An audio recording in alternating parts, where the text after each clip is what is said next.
The gun glinted in the sun. Ravenhawk's hand was steady, rock steady. Dust devils danced on the main street of Copper Creek, a ghost town in the making. The few onlookers were frozen solid, statues of fear. Meadow Eagle stared right down the barrel. The dark, hollow circle promised an end to everything. Her breath was trapped in her lungs, but her eyes, they were pure defiance. "Tell me where the treasure is." Ravenhawk's voice was low, like a rattler's warning. "Or both you and this white man die today." Behind her, Elias Blackwood stood with his hands raised just a little. Blood trickled from a cut on his temple, but his face was a mask of granite, not a flicker of fear. The silence was a string pulled tight, about to snap. Meadow's fingers drifted to the bone necklace at her throat, the mark of shame her own people had forced on her. Her touch was soft, almost loving. A memory sparked in her eyes. A truth bloomed across her face. "You wouldn't understand what this truly is," she said, her voice a steel wire. Ravenhawk's finger tightened on the trigger. "But I'll show you." 3 months earlier, the drums were a fist pounding against Meadow's ribs. Two warriors dragged her toward the great fire, its flames clawing at the night sky. The faces of her people, once family, were twisted masks of hate. 3 years of drought had bled the land dry. The animals had vanished. The children cried with the gnawing pain of empty bellies. They needed someone to blame. They found her. Meadow was 20, but she felt 1,000 years old. Her bare feet knew the hardness of the cracked earth. Her black hair was a wild tangle. The simple buckskin dress she wore couldn't hide the womanly shape of her body. And that was the problem. That was the curse. Stone Crow, the tribal elder, stepped into the firelight. His face was a roadmap of 60 harsh summers. His eyes held the fire's reflection. He raised his hands and the drums fell silent. "The spirits are angry," he boomed. "Our children hunger. Our women are barren. And the cause stands in our midst." Meadow's jaw was a knot of stone. She would not show fear. That was an admission of guilt. "Look at her!" Stone Crow pointed a bony finger at Meadow. "Formed unnaturally, cursed by the spirits, the daughter of impure blood, bringing a shadow upon our people." The words were poison darts she'd felt 1,000 times before. Whispers, glances, the curse of her mother's love for a white man, a traitor. But never like this. Never in front of everyone. A woman shrieked, her face a mask of grief. "My child died 3 moons ago. She sickened after Meadow Eagle looked upon her. My crops withered when she walked past," a man cried out. "The stream dried where she bathed," another added. Lie after lie, feeding the fire of their fear. Stone Crow nodded, as if hearing a prophecy fulfilled. He motioned to 2 young warriors. One ripped the blanket from her shoulders. The other dipped his fingers in a pot of white ash and drew the lines of death across her face and collarbone. "The mark of the cursed one," Stone Crow intoned. Another warrior approached, holding a necklace made of small, yellowed animal bones. He placed it around her neck. It felt cold, weightless, yet crushing. "The sign of shame," Stone Crow declared, "so all may know her." Her eyes scanned the crowd. Not one friendly face. Not one soul willing to stand against the tide of fear. Then Ravenhawk stepped forward. Tall, broad, his face a stone carving. His eyes burned with an intensity that always made her skin crawl. He had wanted her, pursued her, until she had shamed him with a public refusal. "What shall be done with her?" he asked, his voice heavy with an authority he hadn't earned. Stone Crow looked to the stars. Then his eyes returned to the tribe, hard and final. "When the sun rises, she will be cleansed by fire." Death by fire, the worst end they could imagine. A wave of relief washed over the crowd. Their suffering would end, with her screams. Warriors grabbed her arms, dragging her toward a small hut at the edge of camp. As they pulled her away, her eyes met Ravenhawk's. There was something in them she couldn't name. Not triumph, not pity, something else. Something that scared her even more than the fire. Inside the dark hut, they tied her wrists with rawhide to a center post, forcing her to her knees. "The cursed one kneels at last," one of them spat. Then they were gone. Alone, she finally let herself tremble. Dawn was only hours away. The fire waited. Through a crack in the wall, a sliver of moonlight touched her face. It reminded her of the night her mother died. her mother, White Dove. She had been beautiful, gentle. Her voice could soothe a storm, but an illness took her, leaving Meadow utterly alone. Never forget who you are, her mother had whispered under the stars years ago. Your blood is not a curse. It is a blessing. You carry two worlds within you. On that last night, fever rattling her body, White Dove had pressed something into Meadow's hand, the bone necklace, the very same one. But her mother had given it with reverence, not shame. Keep this always, she'd rasped. Never lose it. It is the key to the truth. Before Meadow could ask what truth, her mother was gone. Now by some cruel twist of fate, the key to the truth had become her mark of shame. The raw hide cut into her wrists, bringing her back to the horrifying present. She would not die like this. She would not kneel to their fear. Her fingers scrabbled in the dirt floor, finding a sharp-edged stone. With agonizing slowness, she began sawing at the rawhide. Blood mixed with the dirt. Her own whispers were a prayer, a mantra of defiance. I will not die for their fear. Outside, the drums beat on, a countdown to her execution. Hours crawled by. The rawhide finally snapped. She rubbed her raw wrists, biting back a cry. She was free but not safe. She crept to the crack in the wall. The guard was nodding off, his head slumped against a tree. It was now or never. She dug at the base of the hut's wall, the mud and branches weak. The drums covered the sound. Slowly a hole appeared, just big enough. She squeezed through, the rough branches tearing at her skin. The cool night air was a shock, a blessing. She crouched in the shadows, her heart a frantic drum against her ribs. The campfires burned low. Her path to freedom lay away from the light, into the endless dark of the desert. She moved like a ghost, a skill her mother had taught her. At the edge of the camp, she risked one last look. Not at the people, but at the place her mother lay buried. Then she turned, and she ran. The desert was a vast, merciless sea under the moonlight. Meadow ran, death at her heels. Her bare feet bled on the sharp rocks, but she didn't slow down. Pain was better than fire. She had no destination, only a way. East, toward the river, a day's journey if she could make it. Coyotes howled, their calls raising the hair on her arms. The desert was full of things that could kill you. Snakes, scorpions, mountain cats. But none were as terrifying as the men who would be hunting her. Hours bled into one another. Her legs burned. Her throat was a desert of its own. When the sky began to gray in the east, a new wave of fear gave her strength. They would be waking. They would find her gone. Then she heard it. A distant shout carried on the wind. They knew.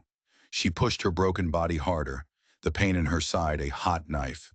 The land began to change, rolling hills replacing the flat expanse. The river was close. The sun broke over the horizon just as she crested a small rise. Below the river was a ribbon of silver.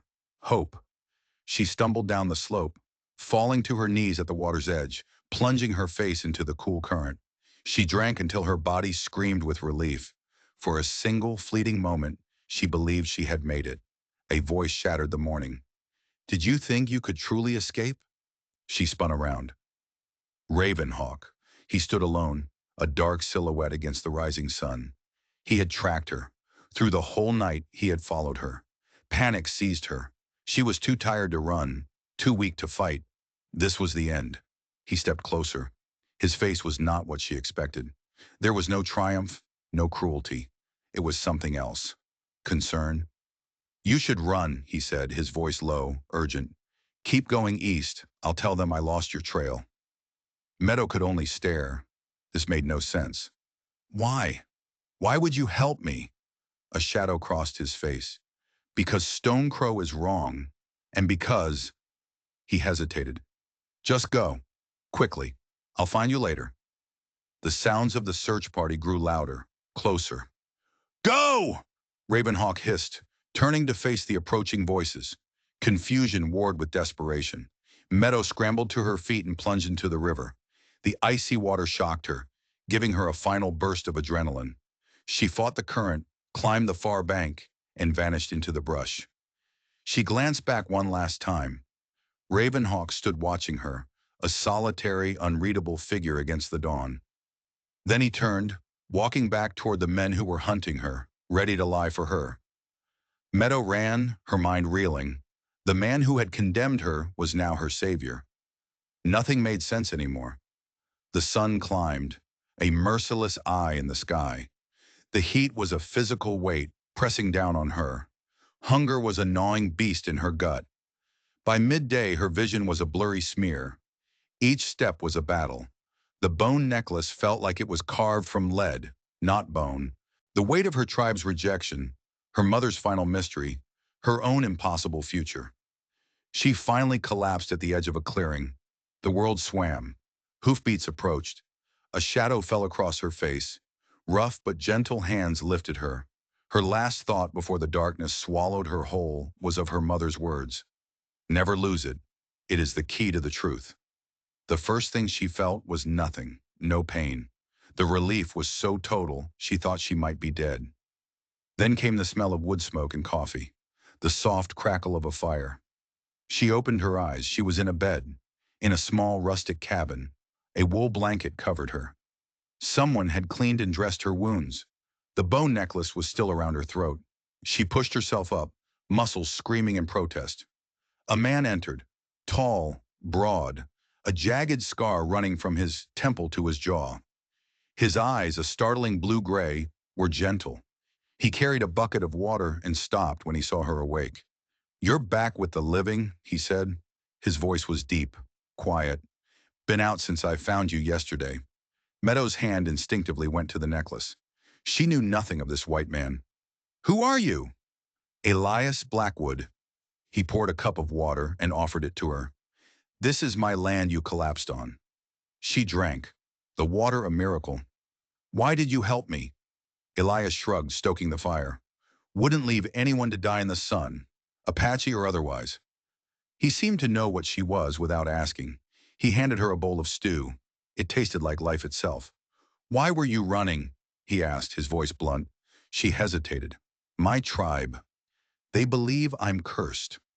Understanding dawned in his eyes. "Kill you, you mean?" She nodded. "Because you're half white?" he asked, his perception unnerving. "Partly," she said. "People fear what's different," Elias said. A world of meaning in the simple words. "You can stay until you're strong enough to travel. No one comes here. You'll be safe." He left her then to finish his chores. She drifted back to sleep, the first truly peaceful rest she'd had in what felt like a lifetime. When she woke, night had fallen. Elias sat in a chair, reading a book by lamplight. On a shelf she saw them. A small carved wooden horse, a rag doll, children's toys, carefully preserved. On the wall hung a sketch of a beautiful woman with dark hair. His eyes followed her gaze. "My wife," he said, his voice rough. "Isabella. She's beautiful." "Was," he corrected. The single word was full of pain. "Yellow fever. Took her and our boy Thomas 3 years ago." She saw it then. The same haunted look she saw in her own reflection. He was a man who carried ghosts, just like her. Days turned into a week, then two. A strange, quiet peace settled over the small ranch. They worked in tandem, speaking little, but a silent understanding grew between them. He was respectful, kind, never asking about the necklace or the fear that still lingered in her eyes. She found herself watching him, this scarred, solitary man who had shown her a kindness she'd forgotten existed. Then on the 10th day, she heard it. Hoofbeats, coming fast. Fear, cold and sharp, shot through her. Elias emerged from the barn, a rifle in his hand. He stood between her and the approaching rider. "Get inside," he said. "If there's trouble, take the bay horse." He saddled. She retreated to the cabin window. A lone rider came over the ridge. Even from a distance she knew.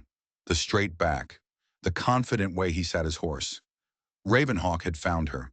Elias stood his ground as Ravenhawk rode closer, his rifle held ready but not aimed. The two men sized each other up, two predators from different worlds. "This is private property," Elias called out. "I seek a woman," Ravenhawk said. It wasn't a question. "Meadow Eagle. She is here." Somehow he'd tracked her. If he could find this place, so could Stonecrow. Meadow stepped out of the cabin, her heart hammering. "Why are you here?" she demanded, standing beside Elias, drawing strength from his presence. Ravenhawk's gaze swept over them both. I told you I would find you. We must speak. He looked at Elias. Alone. Anything you say to me, Meadow said, her voice firm, you can say in front of him. A flicker of respect crossed Ravenhawk's face. Very well. Stonecrow has gathered warriors. They are searching for you. Why did you help me escape? She asked, the question that had tormented her. Because the judgment was wrong, he said. You are not cursed. He paused. But now things have changed. Stonecrow doesn't just want you anymore. He wants what you know. I don't know anything. The gold, Ravenhawk said, the word dropping like a stone. He believes you know where your father hid it. Her father, the white traitor, William Fletcher, a man she'd never known. Stonecrow believes your mother told you, Ravenhawk went on, his voice dropping lower. That is why he fears you, because you might know his secret. What secret? Meadow's head was spinning. That Stonecrow helped your father steal the gold, Ravenhawk said. That he betrayed his own brother, my uncle, who died trying to stop them. The world tilted on its axis. Stonecrow's hatred, the whispers. It was never about a curse. It was about a 20-year-old crime, a murder. I know nothing, she whispered, the shock stealing her voice. Ravenhawk seemed to believe her. Perhaps, but Stonecrow never will. He will hunt you until you are dead. He looked from her to Elias, and he will not ask questions before he attacks. The threat hung in the air, aimed not just at her, but at the man who had saved her. I will return in 2 days, Ravenhawk said, turning back to his horse. By then you must decide. He mounted, then fixed her with one last penetrating stare. The necklace you wear, he said, it was not always a sign of shame. Ask your white man what the pattern means. And with that, he was gone, leaving a storm of questions in his wake. Back in the cabin, the air was thick with unspoken words. Elias stared into the fire he'd built, his face grim. Did you know? Meadow finally asked. About my father? The gold? Not until he said the name, Elias answered, his voice distant. William Fletcher. I've heard that name before. Meadow leaned forward. Where? 15 years ago, Elias began, his eyes looking into the past. I found a man in a gully, down by the border, shot up, dying. My father, she whispered. Elias nodded. He knew he was done for.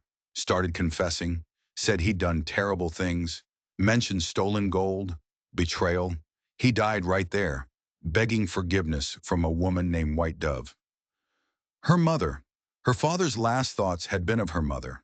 The knowledge was a bittersweet ache. Did he say where the gold was? Nothing specific. Elias shook his head. Just rambled on about it being where the eagle watches over the water. I thought it was just fever talk. He hesitated. There's more. He had a mark on his shoulder, a tattoo, an eagle with its wings spread. Meadow's hand flew to her own shoulder. Beneath her dress, in the exact same spot, was the exact same mark. One her mother had insisted she get when she was a girl. Elias saw the gesture. His eyes widened in understanding. You have it too. She could only nod. He gestured to the necklace on the table. Let me see that. She pushed it toward him. He turned it over and over in his scarred hands, his brow furrowed in concentration. Your Apache friend was right, he said finally. He laid it flat on the table. Look, this isn't just a random string of bones. Meadow leaned in. Suddenly she saw it. The random arrangement wasn't random at all. It was a pattern, a winding line like a river, smaller bones branching off like streams. And at one key point, a distinctively shaped bone, an eagle. Where the eagle watches over the water, she breathed, her father's words echoing in the small cabin. Your mother knew, Elias said, his voice grim. She gave you a map. The key to the truth. Her mother's last words finally made sense. This necklace wasn't a curse. It wasn't just a map to gold. It was a map to the truth of her entire life. What do we do? She asked, her voice trembling. Elias stood, his face set like stone. We need to get you to safety. Copper Creek has a sheriff. The law should protect you. But the gold, First, we keep you alive, he said firmly. Then his composure cracked, just for a second, and she saw the deep well of pain inside him. Because my Isabella, she was like you, caught between worlds. People treated her like she was less. I couldn't save her. His eyes met hers, raw and honest. Maybe I can save you? The quiet promise in his voice was the most real thing she had ever felt. We leave at dawn, he said, turning away. Pack light. It's a day's ride to Copper Creek. He paused at the door. Elias, she called out. What if Stone Crow finds us first? He didn't turn around. Then I'll do what needs doing. They rode out as the sun bled gold across the horizon. Elias was quiet, focused, his rifle in its scabbard, a revolver at his hip. The piece of his small ranch was behind them now, the vast, dangerous wilderness ahead. They followed the Snake River, the same river etched in bone on the necklace around her neck. The day wore on, each mile taking them further into danger, not away from it. Elias was constantly scanning, watching their back trail. The silence was heavy with the things they weren't saying. She asked him about Isabella, about his son. He spoke of them with a quiet, ragged pain that she understood all too well. They were two broken people, riding through a broken land, searching for a place they could be whole. That's when Elias suddenly reined in his horse, his body tense. Rider, he said, his voice a low growl. Coming fast. Meadow's heart leaped into her throat. It was Ravenhawk. He rode his horse hard, sweat lathering its flanks. You need to move faster, he said, his expression grim. Stone Crow's warriors found your trail at the ranch. They're half a day behind you. 6 of them. 6 against 2. The odds were impossible. We're headed to Copper Creek, Elias said. To the sheriff. Ravenhawk's laugh was harsh. The sheriff? Sullivan? He won't help you. Stone Crow has him in his pocket. I've seen the payments myself. The floor dropped out from under Meadow's world. Their last hope, the law, was just another enemy. They were trapped. I'll ride with you, Ravenhawk offered. 3 guns are better than 2. Elias hesitated for only a moment, then nodded. They pushed their horses harder, the desperate race against time turning into a blur of dust and fear. They made a cold camp that night on a rocky outcropping, taking turns on watch. Sleep was a luxury none of them could afford. At dawn, as they were saddling the horses, Ravenhawk stiffened. Riders, he said. In the distance, a dust cloud was rising. They had gained ground in the night. Stone Crow was coming. Ride, Elias yelled, and they spurred their horses down the far side of the ridge, the hunt now in full cry. The chase was brutal. They galloped through ravines and thickets, the sound of their pursuers a constant thunder behind them. The horses were flagging, their lungs burning. They're gaining, Ravenhawk shouted. We have to make a stand. Elias pointed to a smudge on the horizon. Riley's Station, an old stage stop. It's our only chance. They reached the abandoned adobe station just as their horses were about to give out. They scrambled inside the main building, the thick walls their only defense. Elias took the front window, Ravenhawk the side. Meadow watched the rear. The air was thick with dust and the smell of decay. Moments later, 5 riders appeared, Stone Crow at their center. He raised a hand and a warrior lifted a white cloth. A parley. It's a trick, Elias growled. He'll honor it, Ravenhawk said. He holds to the old ways. Elias stepped into the yard, rifle held low. State your business, he called. The woman, Stone Crow demanded. Give her to us, and you can go free. Not going to happen, Elias shot back. She carries the truth, Ravenhawk shouted, stepping out to stand beside Elias. The truth you fear, uncle. You murdered my father. The accusation hit the other warriors like a physical blow. Their loyalty wavered. Stone Crow saw it, his face contorted with rage, and he ripped his rifle from its scabbard. Enough talk! The world exploded in gunfire. Elias shoved Meadow back inside as a bullet splintered the adobe wall by his head. He returned fire, dropping Stone Crow's horse. The fight was a chaotic nightmare of smoke and thunder. Bullets whizzed through the empty windows. Meadow pressed herself against the wall, her heart trying to beat its way out of her chest. Through a crack, she saw Stone Crow crawling toward a rock, his face a mask of pure hate. Then a lull. Both sides were low on ammunition. In the sudden ringing silence, Meadow heard it. More hoofbeats. Approaching from the east. A single rider came into view. A white man. On his coat, a dusty star-shaped badge glinted in the sun. Sullivan, Elias muttered. The sheriff of Copper Creek. The corrupt lawman rode right into the middle of the firefight as if he were on a Sunday stroll. "What in hell's name is going on here?" he demanded. Stonecrow shouted from his cover. "This is a tribal matter, Sheriff. You have no business here." "A man is dead," Sullivan said, his gaze falling on a fallen warrior. "That makes it my business." His eyes found Meadow in the doorway. "This the woman?" "She's done nothing wrong," Elias said. "Stonecrow wants her dead to cover up his own crimes." Sullivan looked from Stonecrow to Elias, his face unreadable. "Everyone puts their weapons down," he said, his hand resting on his revolver, "or I arrest all of you for murder. We're going back to Copper Creek, and we're going to sort this out." It was a standoff, but one Sullivan controlled. Reluctantly, Stonecrow agreed. As they prepared to leave, Meadow overheard Elias speaking to the sheriff in a low, tense voice. "You still taking payments to look the other way, Sullivan?" The sheriff's eyes went cold. "Careful, Blackwood. I'm the only thing standing between you and a bullet right now." They rode toward Copper Creek, a fragile, explosive truce hanging over them. Sullivan rode in the middle, a human wall between the warring parties. As they drew near the town, Ravenhawk rode close to Meadow. "The sheriff cannot be trusted," he whispered. "He serves whoever pays him best." They arrived after dark, a strange procession of lawmen, fugitives, and warriors. Sullivan led them straight to the jailhouse. He ordered Meadow, Elias, and Ravenhawk inside. "For your own protection," he said, "you'll spend the night in the cells." But he was locking them up. "I don't trust him," Elias said once the door was shut. "Nor do I," Ravenhawk agreed. "But for now, his plan serves our purpose." Meadow clutched the bone necklace. In the morning, they would ride for the gold. With Stonecrow, with the corrupt sheriff. It wasn't a search for treasure. It was a ride into a trap. Dawn broke over Copper Creek. Sullivan brought them breakfast, then unlocked the cells. Outside, the whole town seemed to be watching as their strange party assembled. Fresh horses were waiting. "Everyone clear on the plan?" Sullivan asked, his eyes hard. "We ride to Eagle Rocks. We find the gold. And there will be no violence." They rode north, a powder keg on horseback, with Sullivan holding the match. The tension was so thick, Meadow could barely breathe. After hours of riding through rugged country, Sullivan pointed to the horizon.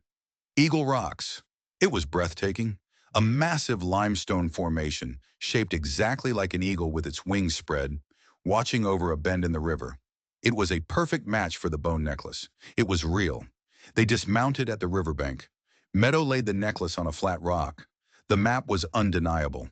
She pointed to a small, uniquely shaped bone at the base of the eagle formation on the map. "Here," she said. "This must be the spot." They scrambled over the rocks to the location. Hidden in the shadows was a narrow fissure, just wide enough for a person to squeeze through.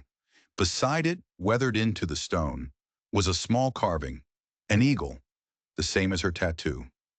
"My father marked the place," she whispered. Sullivan lit a lantern. "I'll go first." He squeezed through the crack and vanished.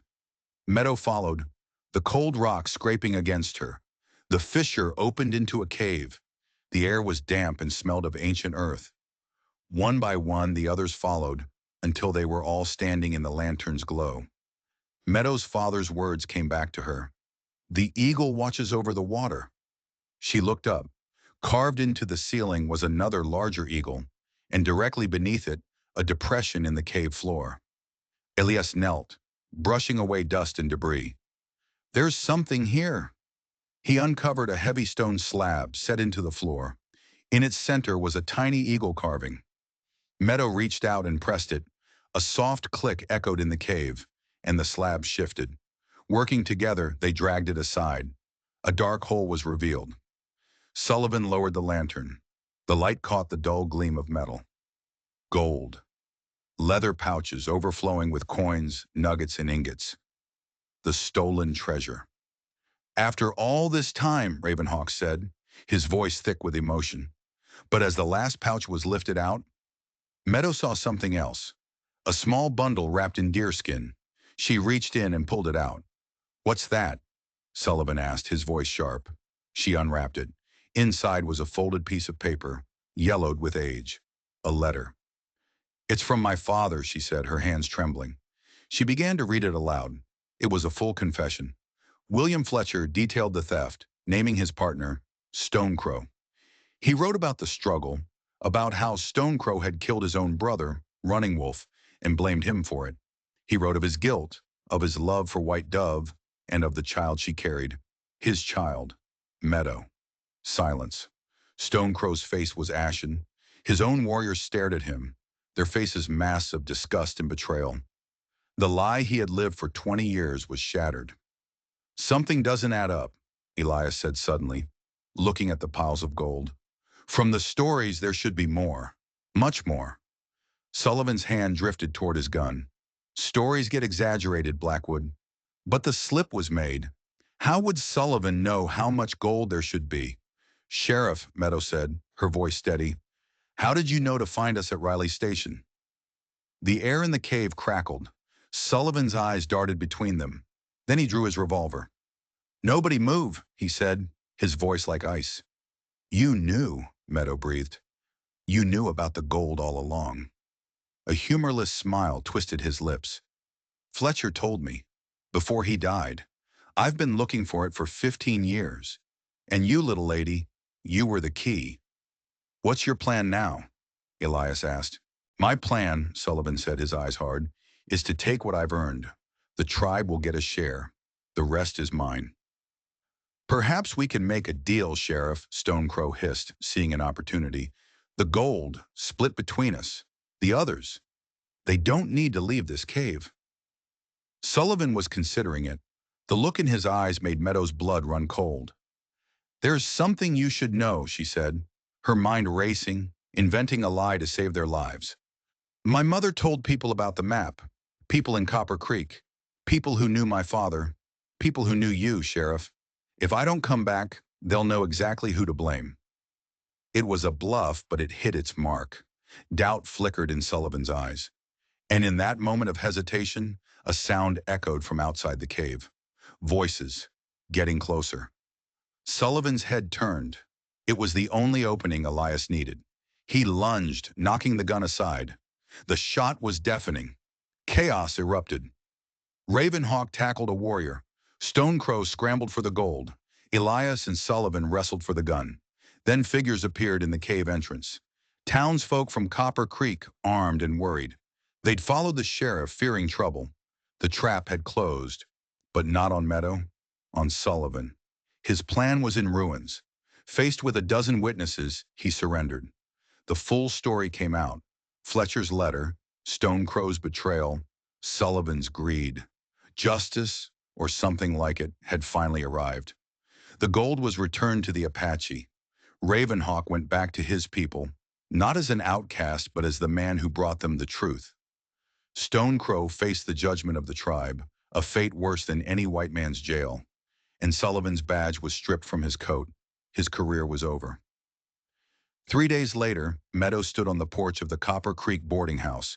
Elias approached, leading 2 saddled horses. "Ready to go?" he asked. She nodded. Her journey wasn't over. It was just beginning. They rode out of town side by side, heading west toward his ranch. The sun was warm on their backs.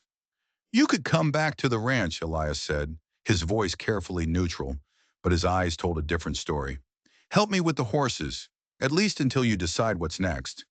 "I'd like that," she said. They rode on, a quiet understanding passing between them. The bone necklace was still around her neck. It was no longer a mark of shame or a map to treasure. It was a symbol of her past, her strength, her truth. As the ranch came into view, a feeling of peace settled over her, a feeling of coming home. Elias dismounted, his hand brushing hers as he took her small bundle. "Welcome home," he said. And in the golden afternoon light, Meadow knew the girl who had run from the fire was gone forever. In her place stood a woman who had faced down death, uncovered a legacy of lies, and found not just treasure, but a future she never thought possible. If you enjoyed this story, don't forget to subscribe.